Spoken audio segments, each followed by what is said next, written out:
Hi, I'm Gary Barg, founder and editor-in-chief of Caregiver Media Group.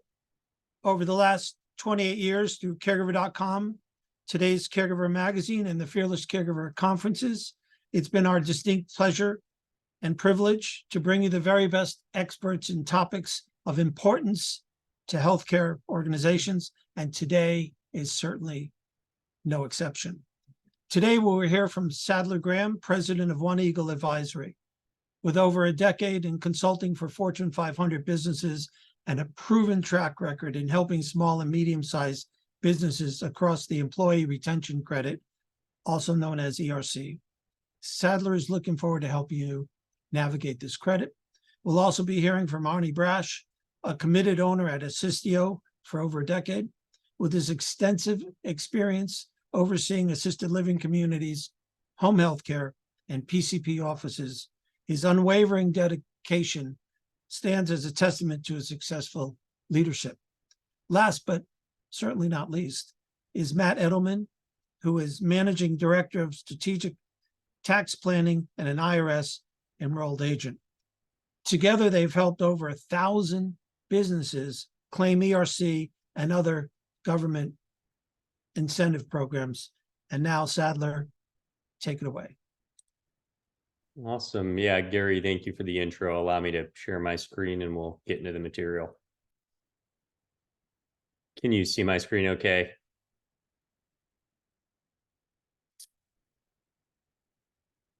Are you guys able to see my screen, Gary? I see it. I see it. Okay, perfect. Thank you for the intros. We're excited to speak to the audience and share details about the Employee Retention Credit, which is truly something that could mean hundreds of thousands of dollars, and in certain cases, even millions of dollars to organizations just like you. Our hope is that this presentation is somewhat engaging. And so as we get started, what I'd like to do is just begin with a poll. Now, if we could, Ezra, launch that poll, and I'll describe what the poll is asking. Okay, perfect. So we know organizations join in many different shapes. In specific, how many employees that your organization has. So on screen, you'll see the option to, if your organization has between 1 and 25 employees, then that best represents you, 26 to 50, and then 50 plus. No matter how many employees your organization has, this credit is applicable. So take a moment, if you would, to select the answer that best represents, and we'll give it 20 seconds or so.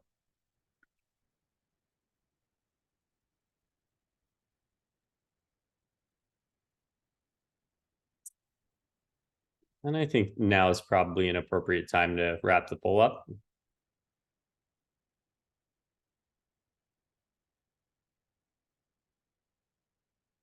And Ezra, if you can launch results. Okay, so it was for the individual who participated, 1 to 25 employees. As I said, no matter the size of your organization, you're going to learn something new about something that could be really meaningful to the organization. So a quick overview. I know Gary did some intros. I'm Sadler Graham. I'm the president here at One Eagle Advisory. Arnie Braasch was kind enough to join us. He is the owner of Assisteo. And finally, Matt Eddleman, an IRS-enrolled agent and subject matter expert on all things CARES Act and tax, for that matter. Agenda setting. So our purpose and goal is to make you experts on the Employee Retention Credit. And some of what we're going to discuss is really, well, who does this credit apply to? What are the methods for determining whether or not this credit is applicable? What we're going to do is a mid-presentation break where you're going to actually hear from Arnie, and he's going to share his experience navigating the Employee Retention Credit, what it was like operating during the pandemic, and a bit about his organizations. And then finally, what we like to do is just put you in the shoes of an organization who makes their way through the Employee Retention Credit evaluation process. Now, a little bit about the organizations. One Eagle Advisory found key partnership with Strategic Tax Planning, which is a certified public accounting firm with a specialty in tax credits and incentives. Something you'll notice is the team composition is a little bit unique. You'll see that Juris Doctors are a part of the team. There's 24 Juris Doctors. And for those who are not familiar, a Juris Doctor is someone who possesses a law degree. You'll come to find why that is such an integral component to the team as it pertains to compliance and the complexities of this credit. A little bit more about One Eagle Advisory. Every organization has a mission, and really our mission is founded in helping organizations identify money that may be available to them. Generally, these monies come through tax credits and incentives, grants, financial products.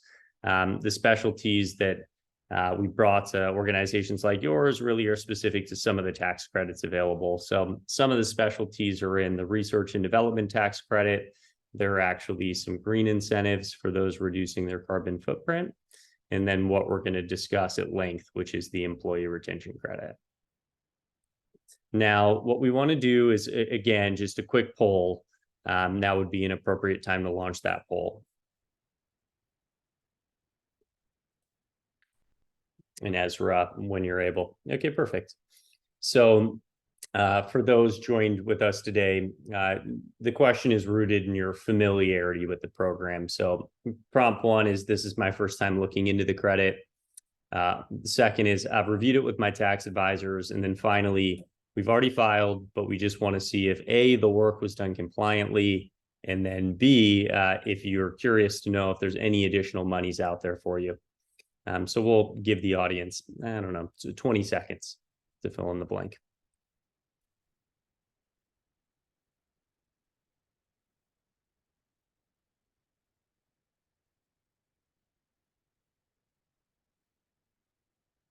Awesome. So already reviewed it with your tax director. That's fantastic. I suspect that you're going to learn something new, but I'm glad that you're looking into this and whether or not it is applicable for your organization. Now, a little bit about the employee retention credit. The employee retention credit, it came out of a piece of legislation referred to as the CARES Act. And really, the purpose of the employee retention credit was to reward organizations that kept their staff through the pandemic. What makes this credit a little bit unique is that it is not a loan, and the funds can be used for whatever an organization sees fit. And then finally, the funds are paid you via check. So one day you'll open your mailbox, in the mailbox will be a check from the Treasury, and the funds can be used for whatever the organization thinks would best benefit the org. Now, what I want to do is turn it over to Matt Eddleman to share a little bit of background about the CARES Act and some of the changes to the employee retention credit. Yeah, thank you, Sadler. So the employee retention credit, this was a form of relief that was revived for the COVID-19 pandemic with the passage of the CARES Act. The ERC was actually first came about with the Hurricane Katrina relief package going back to 2005, but again revived for COVID-19 with the passage of the CARES Act, which is the piece of legislation that also brought into existence the PPP loan program, as well as many of the other relief programs that we've heard about, such as the provider relief funds or the restaurant revitalization funds as well. Now, when the CARES Act was first passed, which again brought both ERC and PPP into existence, the legislation said that a business had to choose one or the other program. They couldn't participate in both. However, that changed with the passage of the Relief Act in December of 2020. And so the big provision and the most impactful provision of the Relief Act was to remove the prohibition that a business participate in both the ERC and the PPP programs. And so what this meant is that a business that had previously gotten a PPP loan could now claim the ERC. They could even do so retroactively going back to the early days of the pandemic. Now, when the CARES Act was first passed, it brought the ERC into existence and made it available to businesses for the quarters in 2020. When the Relief Act was passed in December of 2020, this expanded the availability of the ERC into the first and second quarters of 2021. Then, with the passage of ARPA, the American Rescue Plan Act, in March of 2021, Congress realized that businesses were still really struggling because of the impacts of the pandemic. And so with the passage of ARPA, they extended the availability of the ERC again into now the third and fourth quarters of 2021. However, when Congress passed the Infrastructure Act during November of 2021 in an effort to make that act balanced, they removed the availability of the ERC for the fourth quarter of 2021. However, what you'll see is a general trend of the expansion of the availability of the credit from its inception with the CARES Act early in the pandemic. Yeah, thanks, Matt. Now, what we'd like to do next is just share the periods of time that this credit covers. So, Matt, if you would walk the audience through that window of time. Pardon me, absolutely. So again, while this has changed a number of times, where it stands now is that this credit is available to businesses that were in operations during any of the 4 quarters of 2020, the first 3 quarters of 2021, and for certain businesses that started operations during the pandemic, those businesses can also claim the ERC for the 4th quarter of 2021. Now, those businesses, those are called recovery startup businesses. In order to be defined as a recovery startup business, you must have begun operations after February 15 of 2020 and have generally less than $1 million in annualized gross revenue. But again, for most businesses, they're able to potentially claim the ERC for each of the quarters in 2020 and the first 3 quarters of 2021. Awesome, thanks. Now, finally, there are some restrictions as it pertains to an employee counts. And Matt, if you would share some of these employee count restrictions. Absolutely. So when determining how much money is available for a business to claim as far as an ERC refund, one of the first steps that we have to do is determine if that business is going to be considered a small employer or a large employer for the ERC. A large employer is an employer that during 2019, if it had more than 100 full-time employees during 2019, that business will be a large employer for 2020.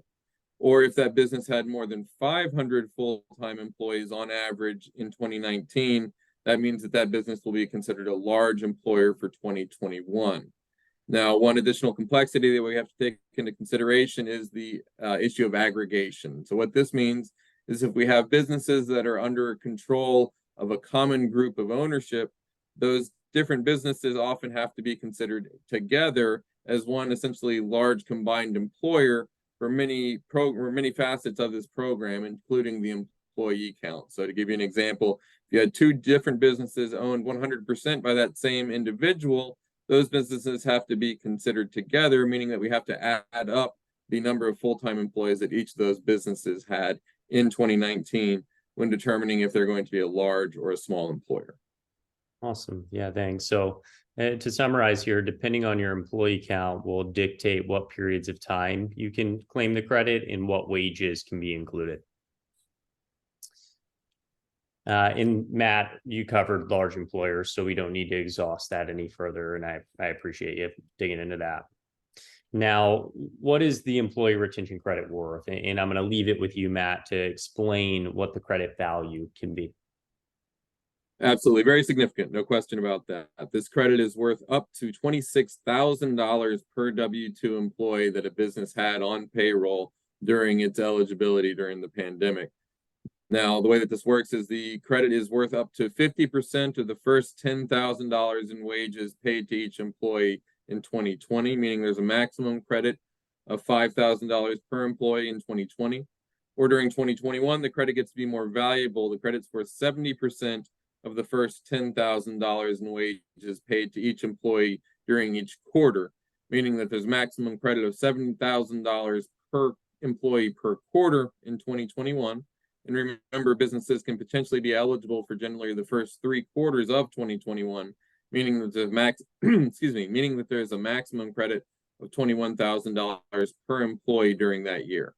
Now, some things that have to be taken into consideration are the ineligible wages and wages that can't paid with PPP loan proceeds. So first of all, employees that are owners, majority owners of a business, meaning that they own more than 50% of the outstanding interest in the business, their wages are not able to be counted as qualified wages for the ERC, nor are wages paid to blood relatives of those majority owners. And then also we have to take into consideration if the business received any PPP loans. So any forgiven PPP loans, the wages paid with those loan proceeds cannot also be used to claim the employee retention credit, But remember, as I mentioned earlier, having received a PPP loan does not at all preclude a business from claiming the ERC. Mhm. Yeah, and the purpose behind the PPP provision is that, well, the wages were paid by the government and forgiven. So when a program is giving you back wages that you paid, they thought common sense would indicate it doesn't make sense for you to get wages back that the government paid. Mhm. Now, there are two rules that are looked at when determining whether or not an organization can participate and for what period of time. The first rule looks at gross receipts and specifically looking for declines comparing 2019 quarters to 2020 quarters and 2019 quarters to 2021 quarters. If your organization saw revenue decline, well, then this rule may be applicable.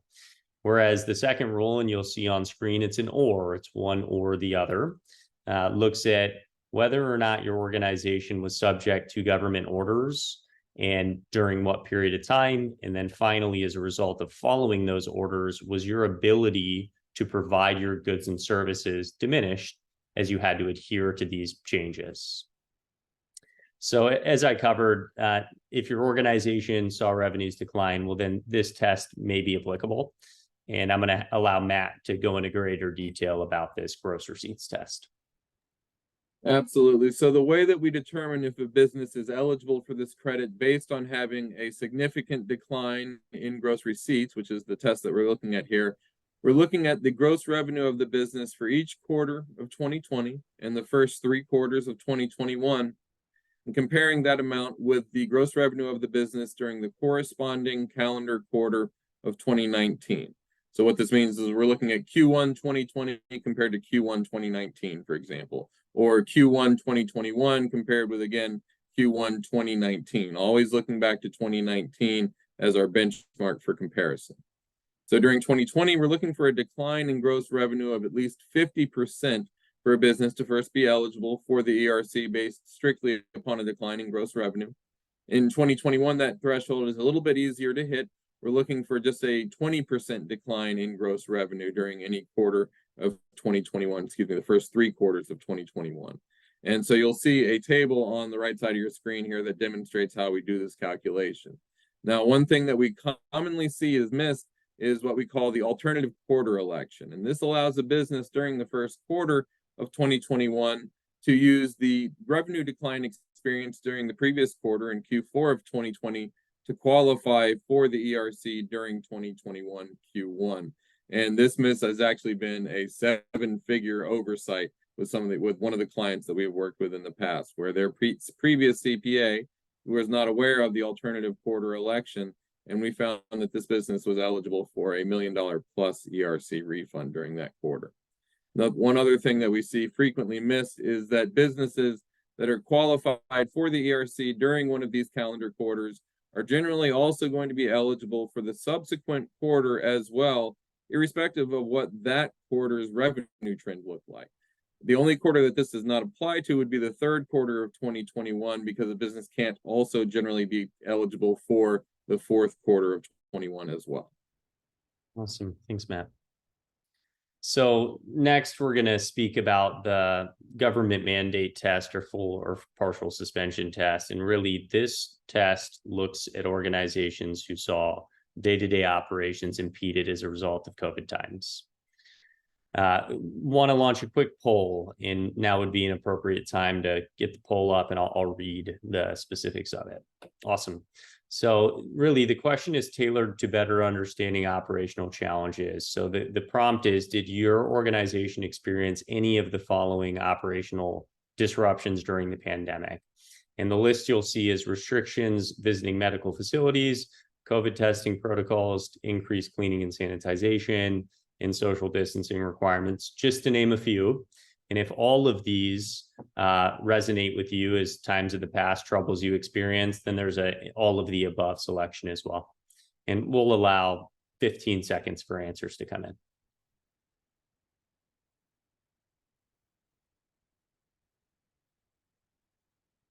think that's good. Awesome. And it looks like for some, it wasn't applicable, or maybe I didn't allow enough time. And if that's the case, apologies by me. Great, and we can close the poll. Now, getting into more detail about this full or partial suspension test, what it looks at is whether or not your ability to participate in commerce, which is really general business activities, travel, or group meet, was impeded as a result of COVID-19 mandates. And what we know from organizations like yours is there were some key considerations or challenges experienced as an operator. So firstly, there were restrictions on your ability to go into rehab facilities, hospital, long-term care units, and senior living communities. What that meant was, from a business development perspective, makes it very hard to generate additional client base. Add in the fact that some organizations actually begin treatment while clients are in the hospital, and there were restrictions on the ability to actually go into those sites. Another instance is what happened in the environments in which you operate. So in the home, we hear commonly that, well, more than one care provider goes into homes because of COVID, that had to be reduced. So your team composition going out to client base had impediment as a result of that. Other disruptions are, well, how are we making sure that no one who is sick or ill is entering homes? And when they enter homes, what are they doing to keep folks safe? So testing procedures that reduce deficiencies, time spent on gowning up, making sure PPE is being worn to keep everyone safe. And that's just a few examples of what we've seen when it comes to operational challenges. And then a final note is, of course, during a pandemic, what happens to cleaning and sanitization protocols? How much time are you having to spend to keep everyone safe and keep the environment clean? Now, in examining this rule, there are really three pillars that need to be looked at. The first is, were there government orders in effect, and during what period of time? Generally, these orders are coming from the city, county, state, and federal governments. In certain cases, CMS directives can be applicable, OSHA and CDC much the same. How these orders manifest are through a few different areas. One, well, the need to social distance, occupancy restrictions, cleaning and sanitization protocols. But what makes this first pillar so complex is there are thousands of government orders. They need to be combed through, and many of these orders are archived, so you can't even get a hold of them. Now, the second pillar is, as I'd mentioned, you only can claim the credit during the very specific window of time that the orders were in effect. And why that's important is, from county to county, city to city, or state to state, the end date of the orders will vary. So it requires a legal mind to dig into these orders to ensure that they start when they're supposed to and end when they're supposed to. Finally, an added layer of complexity is the language inside of the orders. It actually matters. If an order merely recommends or encourages a change to be made, opposed to requires a change to be made, you cannot claim the credit under that basis. And this is an area we see other providers or folks who had made an attempt to do this on their own, failing to realize that that was of utmost importance. And then finally, the third pillar is, as a result of you adhering to the orders, was the result of you adhering to the orders a more than nominal disruption on the way you provide your goods and services? And Matt, if you want to share a little more detail about this term nominal, I think that would be helpful. Pardon me. Yeah, absolutely. So this word nominal is clearly, this is a subjective term. And I think one of the reasons that Congress specifically chose this term nominal is because many of the ways that businesses were impacted during the pandemic are difficult to quantify. So again, this is a subjective test. What we're looking for is a more than nominal effect on a business's ability to provide its goods or services. But Congress, they did give us, or rather the IRS has given us, a target, a safe harbor of 10%, meaning that if a business can say that its ability to provide its goods or services was reduced by 10% or more, that will be deemed to be a more than nominal impact on the business. Mm-hmm. And in this analysis, it's important that it's an aggregate of all of the challenges experienced, which means every business activity you participate in looked at as one, what did that mean to operations? So in summary, this full or partial suspension does not mean the business had to be closed down entirely, but instead what it means is were your efficiencies diminished. And just to hit on the three pillars one more time, were there government orders imposed and were they required for you to follow? Over what very specific period of time were they enforced? And then was the normal course of business more challenging? Again, insert the word nominal, as a result of complying with the directives and orders. And quick recap. So far we've covered what is the employee retention credit, who does it apply to, what it could be worth, and then the different rules for eligibility. What we want to do now is we're going to have Arnie join. And Arnie, good time to hop on camera, go off mute. Arnie, how are you? Can you hear me okay? I sure can. Thank you for the invite. Yeah, of course. And I thank you for joining. I always like to start with just having participants share. Tell us about your organizations. Tell us about what you do. How long have you been doing it? And I turn it to you to kind of brief. Sure. First of all, I have an excellent business partner, Terry Ellerby. She wasn't able to join us today. She's on vacation, fortunately for her. So Terry and I have been business partners for about 12 years. And we've owned assisted living facilities, PCP offices. Our primary business, though, is Assisteo, which is comprised of home health and hospice companies. And so we have been challenged in 12 years, that probably like everybody else has, but we were able to stick it through, and we're on the growth pattern again, which is exciting for us. For sure. Yeah.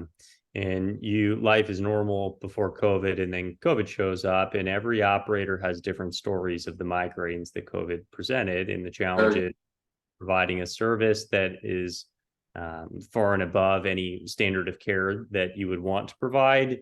COVID makes that more challenging. So what do you remember about COVID time operations, specific to operational challenges? First of all, it was confusing because every day was a new day. And for us, Terry and I are the type of owners that show up every day and we work. And luckily we have a really competent staff. I would say over 70% of our staff is still with us from 12 years ago. So we've always been a really, I guess I would say we're very fortunate to have those people support us. Like I said, every day was a different day. So when we were basically home health driven, and so a lot of the situations that arose for us is that ortho went away, and we have a major business in physical therapy. So when the hospitals, not only were they not allowing us in, but they weren't even doing the surgeries. So lost a lot of revenue during that time. Our employees, especially our liaisons and our intake people, were twiddling their thumbs. We were trying to figure out what we were doing with the lack of business. So Terry, I'll give Terry the credit on this. She redirected everybody to be patient-centric. So we were sending our liaisons out, checking on our patients in their homes to make sure that they had food, that they had, their power was on, that sort of thing. A lot of our patients are VA patients, and so they were being taken care of by their neighbors. And with the fear of COVID, a lot of people were just kind of left high and dry. So we went to food banks. We spent a ton of money on groceries. And the one thing we didn't want to do was let one employee go. And that's what we didn't do. I mean, fortunately, we were able to survive it. And we're an independent company, probably the largest independent company left in the Phoenix region that was started more than 12 years ago. So we have a dedicated sales force. We have a dedicated intake department, dedicated nurses that have been with us for years. So that was really important for us to keep everybody fed and their power on. Yeah, and it's, for the organizations that operate as you do with staff in mind, keeping the community, keeping good care. Well, what do? You face challenge head on, and you deal with the day-to-day challenges that come with a pandemic. Now, for you, exactly the story you described is why the government said, well, we need to help. And I know when COVID was happening, there were so many programs available, hard to sort out which ones apply to us, which ones should we go after. PPP showed up, was available to many organizations out there, the majority. At what point in time were curiosities sprung up for you about the employee retention credit? Well, it was confusing because, like you guys had mentioned before, it was one or the other. And so we let it sit for a while. We were approached constantly with phone calls, and I can tell you past employees that had gone on the bandwagon and became brokers somehow for this program. Even my neighbor had walked across the street and tried to pitch me on administering the program for us. And so it was a really confusing time for Terry and I. We were just trying to keep the business going. We had opened up some new accounts over at JP Morgan. And while sitting there, we complained about the confusion surrounding it, how many people seemed to be sketchy on the deal. And that's when our personal banker had said, oh, geez, I can clear it up for you in one phone call. And that's when he referred us to One Eagle. And then everything else became very clear. Your organization is very methodical. You educated us in the beginning, cleared up a lot of misconceptions that we had about the program. And then on a side note, you ended up helping us through some difficulties we had with our payroll company. And that was another reason why we thought we just couldn't access some of our legacy data. And so we thought, oh, we'll never be able to pull that data up. And you were very instrumental in helping us there. So thank you. Of course. Yeah. And to some of the speaking points you shared, it happens more commonly than I wish that it would, but organizations will come for a re-review and they're being told, oh, you're eligible for every single dollar with no explanation to how or why. And, oh, we can get this work done in 7 days. It's just not possible. And so we're fortunate for our relationships at JP Morgan, so we can bring a safe harbor effectively to organizations who are entitled, but they want to make sure that they take the right amount of money they're entitled to and not a penny more. So yeah, for that, we're gracious to you or gracious to JP Morgan in that relationship. Now, you made it through the process, and the process is one, it requires some volley, it takes some time. What do you recall from the experience making it through the journey where comfort was found, if anything? Oh, sure. Well, first of all, your contract was really straightforward. We were presenting contracts where if the money wasn't realized, the fee still had to be paid. So when I mentioned sketchy prior to this, there were just some really obscure language in a lot of the contracts that we were sent directly. With yours, it was really easy to understand. If we don't get paid, you don't get paid. We appreciated that. We have a bookkeeper full-time. We have an accountant. We leaned heavily on our bookkeeper and asked her questions along the way. And she repeatedly told us how straightforward your company was, professional your company was. We dug deeper, getting information. We were the required information than we probably ever had been asked to do.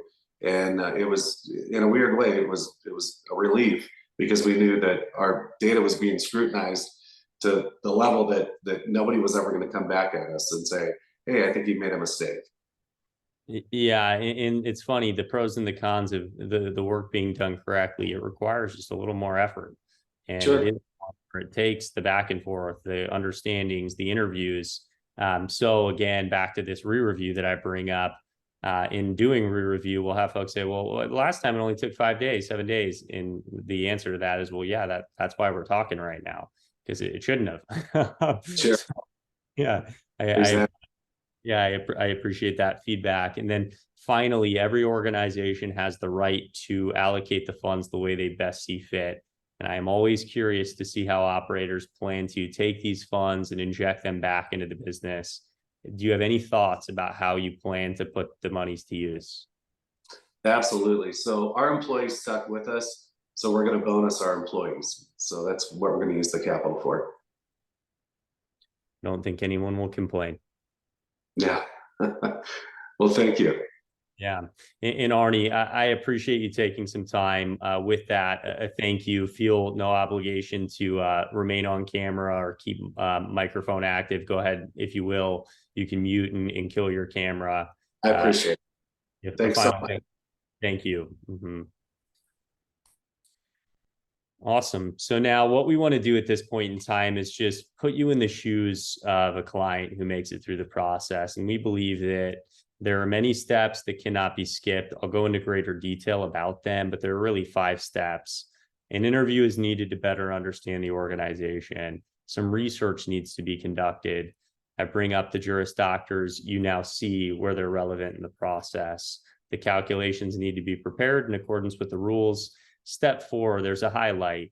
We're seeing organizations not having the 941Xs, which are the tax forms signed by the tax preparer, which is them effectively distancing themselves. If there's one takeaway, it's very important. That is something that must happen. And then finally, a memorandum that supports the position. If the work was done, it shouldn't be too hard to furnish the work. We refer to it as a memorandum, couple 100-page report that shows the body of work, shows the substantiation, provides the government orders. And then finally, for any group acting with a fiduciary, it would only make sense that there would be audit support included. And that is true for the process for our clients as well. So business assessment call, an interview. Every client is joined by a Juris Doctor, again, someone who possesses a law degree, with the importance of this phone call becoming experts on operational challenges. Usually it's about a 45-minute business assessment interview, and the purpose is to cover where you operate, because from county to county, it can make a difference, the services you provide, and then finally the operational changes and challenges experienced. This is an integral part of the process. Second to that, the team of 24 Juris Doctors, what they do is, based upon the interview, complete a mandate study. And this research looks at city, county, state, federal, again, CMS where it is applicable, circumstantially, OSHA and CDC, much the same. But this analysis is complex. And the reason why is government orders are rescinded or amended. And as a part of those amendments, there could be a prohibition from one order that is removed. And if it is removed, well, it needs to be accounted for. So it requires these orders to be combed through, to be highlighted for accuracy, and it takes some time. So the mandate research, it's usually about 3 weeks. What you're looking at here is an example of the mandate study completed. So for this organization, based upon the facts and the circumstances relevant to them, it was over 23 government orders that were relied upon. Based upon their facts and circumstances, you'll notice on the image below, the bar graph, the credit had to start on a very specific day, March 19th, 2020. And then I'm going to say of more importance, the credit had to stop on April 9th of 2021 for compliance reasons. And had the credit been taken even a few days past that, it would have been an unintentional overclaim. So the mandate research is to firm up those windows, effectively providing guardrails. And this is what it looks like in practice. And then finally, I always like to disclaimer here, you are not looking at a client of ours, private and sensitive information. It's been redacted out, but I think it's a good illustration. What you'll notice, and this is in this memo that I've described, is you'll see the wages that were applied to PPP, having those backed out, and then the ERC health expense that can be factored in, getting you to a total ERC figure. For this example, redacted client file, you'll see for this quarter alone, it was over a little over $190,000 that they were entitled to and received back. And then finally, just to hit on this memo, what is inside of a memo? Well, the facts and circumstances specific to business during COVID times, the laws and guidance relevant to ERC, conclusions, a breakdown that you saw on the previous slide, and then every government order relied upon.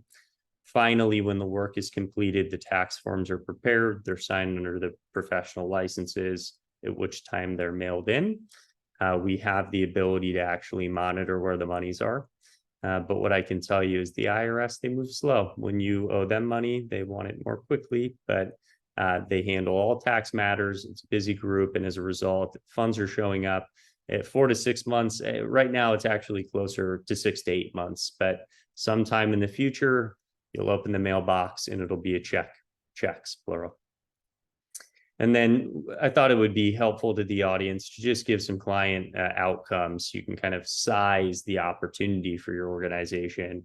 On the left, you'll see an Illinois home health organization they had 85 employees. and it was over $1 million that they received back.